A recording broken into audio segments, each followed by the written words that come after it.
Hello friends, अगर आप लोग भी सीएमए इंटर जून 2026 के अंदर एग्जाम देने वाले हैं तो कॉस्ट अकाउंटिंग के पेपर में आपके आने वाले एक्सपेक्टेड टॉपिक में आज आपको बताने वाला हूं। इससे होगा क्या कि सर आप आसानी से अपना ये पेपर क्लियर कर लेंगे। इसके साथ साथ कौन सी वो मिस्टेक्स हैं जो आपको एग्जाम के अंदर नहीं करनी है, ये भी हम आज के इस वीडियो के अंदर डिस्कस करने वाले हैं। तो आइए बिना किसी देरी के वीडियो को स्टार्ट करते हैं।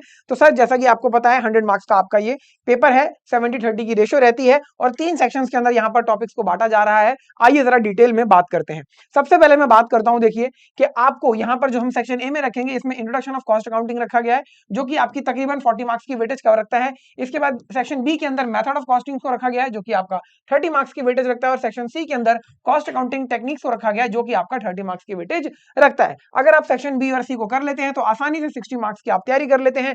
सेक्शन ए आपकी देखिए फाउंडेशन है। तो आइए देखते हैं सर किस तरीके से आपको करना है। इसके साथ साथ कॉस्ट अकाउंटिंग जो आपके स्टैंडर्ड्स हैं वो भी आपको यहाँ पर देखने हैं, उनको भी प्रिपेयर करना है। तो चैप्टर वाइज अगर हम वेटेज की बात करें तो introduction of cost accounting 5 marks, cost book keeping 10 marks, cost accounting standards की बात करें 10 मार्क्स और आपके कॉस्ट असरटेनमेंट जिसमें element of cost, material, labour वगैरह ये आपका 15 मार्क्स की वेटेज रखता है। कॉस्ट अकाउंटिंग टेक्निक जिसमें marginal costing, standard costing, budget and budgetary ये आपका 30 मार्क्स की वेटेज रखता है। और इसके बाद मेथड ऑफ कॉस्टिंग जैसे कि प्रोसेस हो गया, कॉन्ट्रैक्ट हो गया, सर्विस हो गया, यहाँ पर आपकी 30 मार्क्स की वेटेज आ जाती है। तो ये तो था सर वेटेज जो आपको हमने बता दी। अब पहला सेक्शन जो मैं आपको बताने वाला हूं जिसके अंदर कॉस्ट अकाउंटिंग का इंट्रोडक्शन में रखा है, यहां पर आपको कौन से टॉपिक हैं जो बहुत अच्छे से करके जाने हैं। तो सबसे पहले मटेरियल कॉस्टिंग बहुत इंपॉर्टेंट है, EOQ, reorder level, reorder quantity, maximum minimum level, danger level, ठीक है जी, ये सारी चीजें यहां पर आती हैं। FIFO, LIFO, weighted average method, किस तरीके से वैल्यूएशन होती है। इसके बाद इंप्लॉय कॉस्ट जिसके अंदर हाल से रोमान टेलर, ठीक है जी, आइडल टाइम, ओवर टाइम्स के रिगार्डिंग और लेबर टर्नओवर्स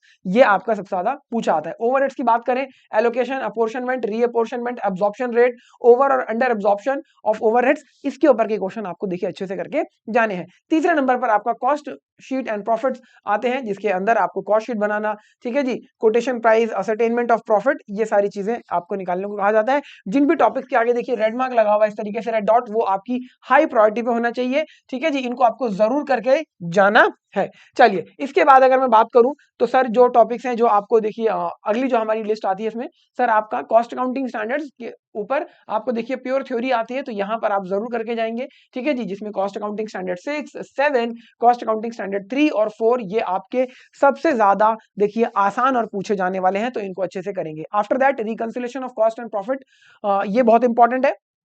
इसके बाद integrated and non integrated accounts जिसमें आप देखिए सेम सेट ऑफ बुक्स बनाते हैं या अलग अलग बुक्स बनाते हैं तो किस तरीके से होगी चीजें, cost control account, ledger entries, ठीक है जी, ये आपको और कॉस्ट कॉन्सेप्ट एंड क्लासिफिकेशन के अंदर आपका देखिए ये थ्योरी टॉपिक जो है वो पूछा जाता है, तो इनको आपको करना है। तो जो रेड में थे वो आपके सबसे ऊपर रहेंगे, उसके बाद ऑरेंज वाले सेकंड पे और ग्रीन वाले जो है ये आप थर्ड पॉइंट पर अपने रखोगे प्रिपरेशन में। इसके बाद मेथड ऑफ कॉस्टिंग की अगर मैं बात करूं तो यहाँ पर आपके पास देखिए जो सबसे ज्यादा इंपॉर्टेंट है वो है प्रोसेस कॉस्टिंग जिसके अंदर नॉर्मल लॉस, एबनॉर्मल लॉस निकालना, ठीक है ना, स्टेटमेंट ऑफ इक्विवेलेंट प्रोडक्शन बनाना, चाहे वो फीफो मेथड पर हो या एवरेज मेथड पर हो, वेटेड एवरेज मेथड पर। इसके साथ साथ इंटर प्रोसेस प्रॉफिट जो होते हैं आपके, ठीक है जी, वो यहाँ पर आपके सबसे ज्यादा प्रायोरिटी पे रहेंगे। After that joint and by products आपको यहाँ पर करना है। इसके बाद कॉन्ट्रैक्ट कॉस्टिंग आपको रखना है, फिर आपको ऑपरेटिंग कॉस्टिंग जिसको हम सर्विस कॉस्टिंग भी कहते हैं, यहाँ पर देखिए आपका जो कॉन्सेप्ट है वो सेम रहता है, चाहे आप हॉस्पिटल के केस में बात करो, पैसेंजर के केस में बात करो, स्कूल के केस में बात करो,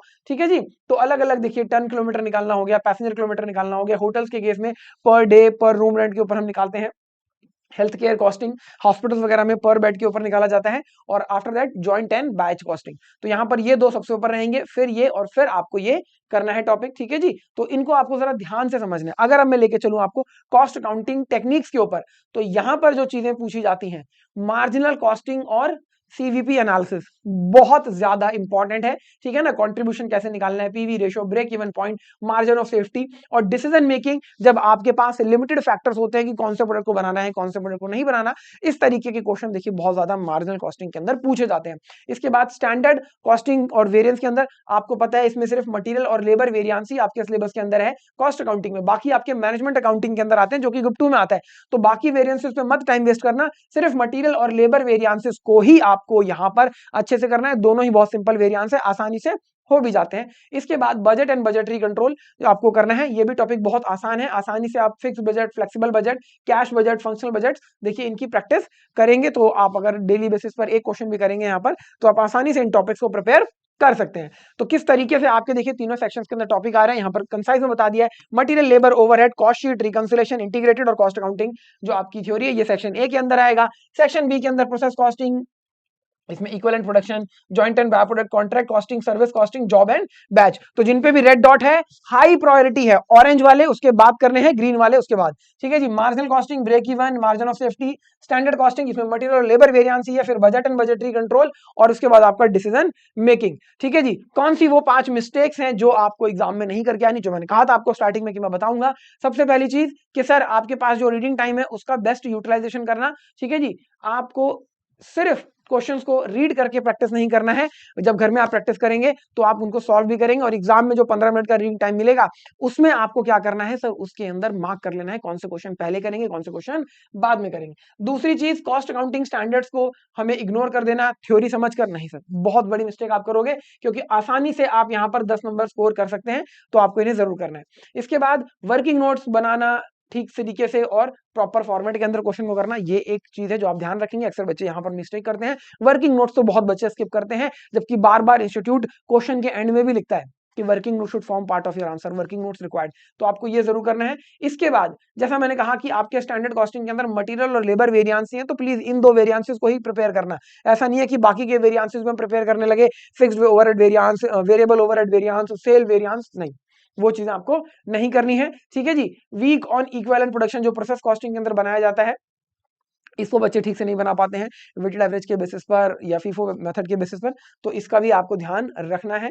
ठीक है जी। तो इन चीजों का आप ध्यान रखेंगे तो आपको जो टारगेट होना चाहिए सेक्शन ए के अंदर, देखिए 40 में से 28 नंबर लाना है, 30 में से सेक्शन बी में 20 नंबर हम टारगेट करेंगे और सेक्शन सी में 30 में से 20 नंबर टारगेट करेंगे। और इस तरीके से जो हमारा पासिंग करने के लिए हमारा जो अपना इंटरनल टारगेट है वो 65 प्लस का हम लेके चलेंगे, सिर्फ 40 नंबर का टारगेट आप लेकर नहीं चलेंगे, इस चीज को आपको ध्यान रखना है। ठीक है जी। इसके साथ साथ देखिए, आप जब 2 क्वेश्चन कर लें तब आप एमसीक्यू क्वेश्चंस के ऊपर जाना, 2 डिस्क्रिप्टिव क्वेश्चन करने के बाद इस चीज का आपको ध्यान रखना है, क्योंकि स्टेप वाइज मार्किंग होती है तो आपको देखिए बेनिफिट जरूर मिलेगा, कोई क्वेश्चन आप छोड़कर नहीं आएंगे।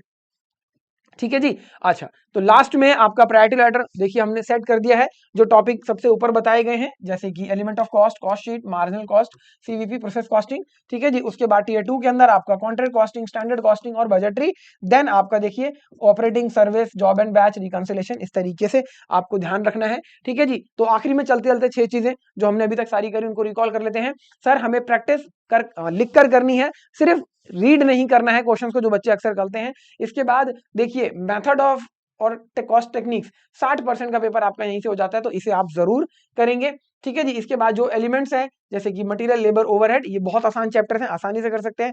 कॉस्ट अकाउंटिंग स्टैंडर्ड्स के ऊपर 10 नंबर आप आसानी से स्कोर कर सकते हैं, इसको आप इग्नोर नहीं करेंगे। फॉर्मेट्स और वर्किंग नोट्स का खास ध्यान रखेंगे, प्लीज इसको ध्यान रखना। 50% प्रिपरेशन, 50% प्रेजेंटेशन मैटर करती है एग्जाम के अंदर, तो प्रेजेंटेशन अच्छी होगी तो बेनिफिट होगा। ठीक है जी। और मटेरियल और लेबर वेरिएंस ही हैं जो कि आपको यहाँ पर अपने प्रिपेयर करने हैं। तो इस तरीके से अगर आप अपनी तैयारी रखेंगे, स्ट्रैटेजी रखेंगे, तो आपको आसानी होगी। मैं उम्मीद करता हूँ कि इन चीजों से आपको पता लग गया होगा कि हमें किस तरीके से पढ़ना है, कौन से टॉपिक्स को पहले करना है, ताकि हम आने वाला पेपर आसानी से अपना कर सके और एग्जाम को क्लियर कर सके। मैं मिलूंगा आप लोगों से नेक्स्ट वीडियो के अंदर, तब तक के लिए थैंक यू सो मच।